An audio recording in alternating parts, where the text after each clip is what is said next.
Hello and welcome to episode number 2 of the TEW 2020 Challenge Run. We're going to be booking SmackDown on Fox today. And obviously in regards to the first one, I did it, the way I recorded the audio for it, it did sort of like go staticky at some sort of certain point. So I'm going to try it like how I did it last year, just using my phone as the audio output source thing. And hopefully that will be fine and it should all be perfectly normal. And you should be able to hear everything I say, and it won't be cutting out at any point. But without any further ado, let's get into the first episode of SmackDown of the Challenge Run.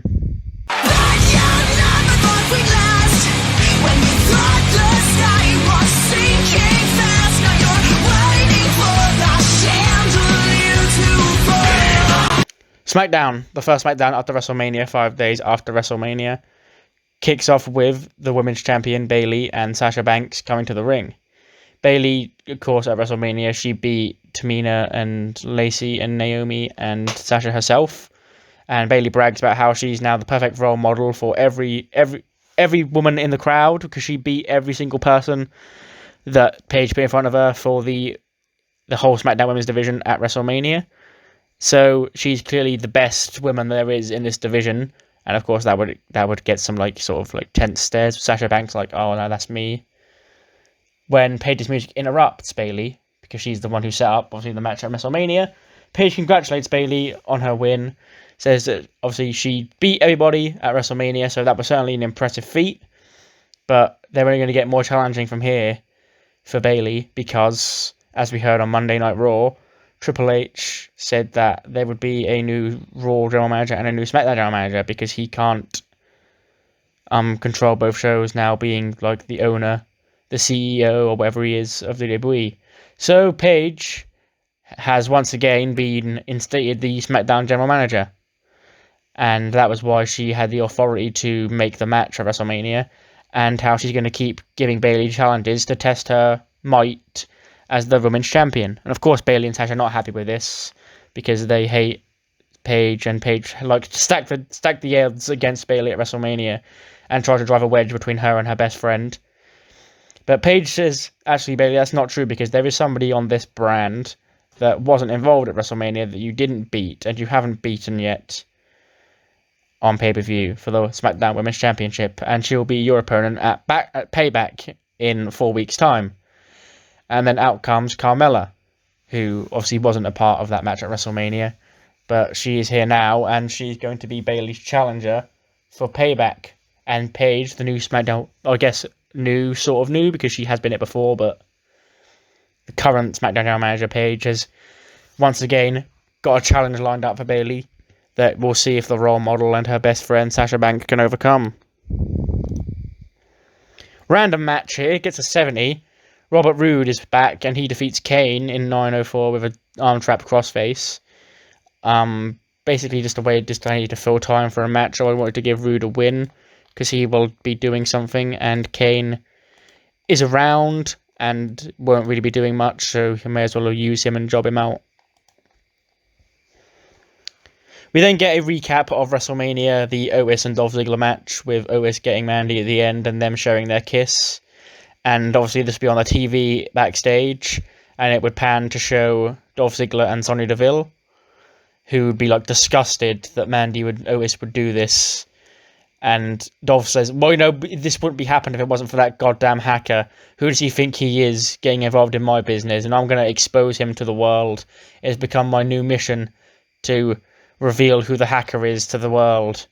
Whereas Sonya, she has her sights set on Mandy tonight, as they have a match, I believe, up next. Yes. And Sonya defeats Mandy in 8:24 with the modified Go-Go Pla.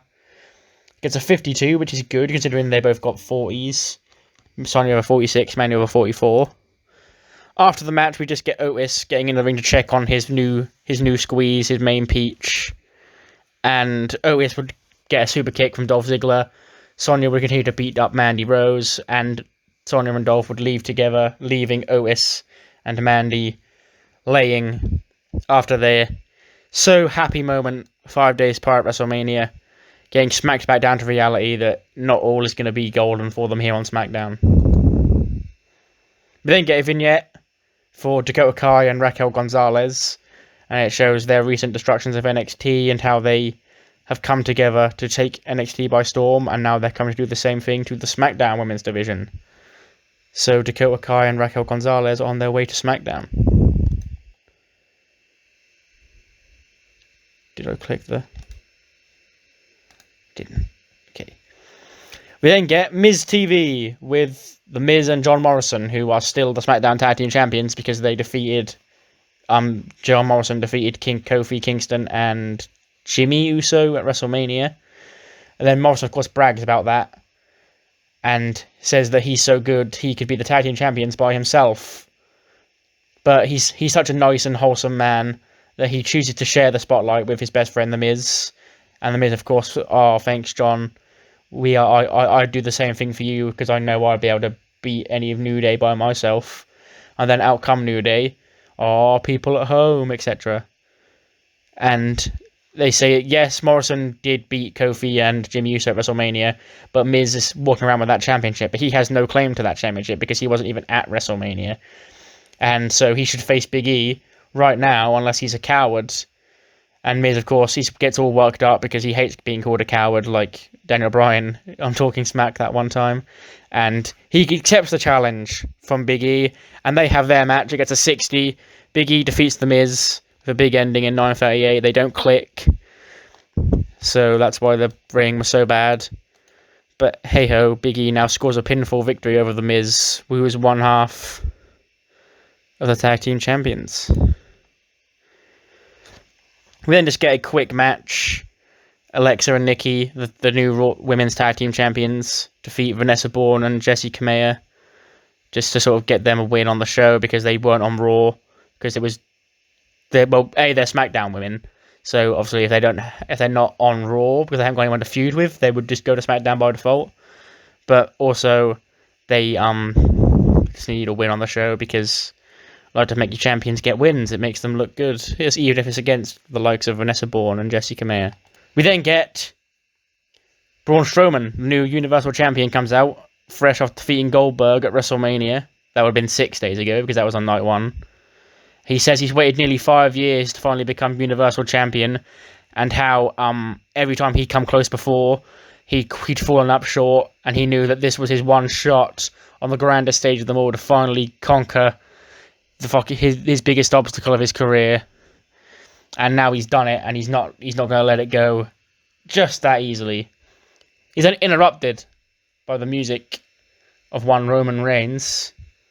The big dog is back, because in this world, there's no virus anymore, so he can just come back whenever he wants. He gets in the face of Braun Strowman. Roman says Braun's welcome. He's welcome for the opportunity to face Goldberg, and welcome to Roman, and he's to thank him like he has done his whole career. His whole career has been thanks to Roman Reigns, because Roman's the one who made him famous, and now Roman's the one who's let him become Universal Champion. But Braun's keeping that belt warm, but Roman's back now, and he'll be taking that title back. The one that he deserved, the title match he never got against Goldberg. Braun says welcome back to Roman.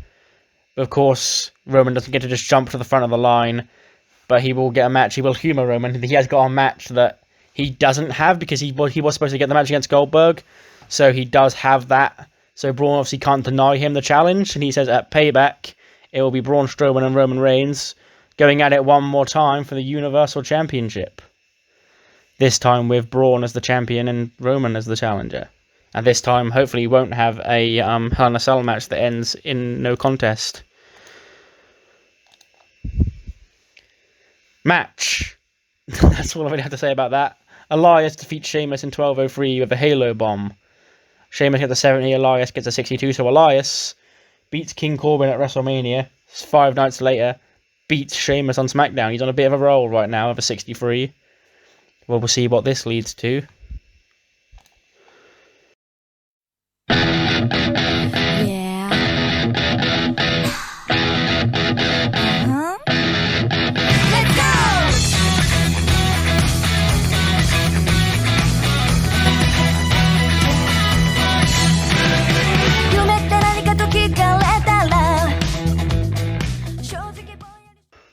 24/7 champion, we got 75. God damn. 24/7 champion Rob Gronkowski is here, and he's at his house with his sunglasses.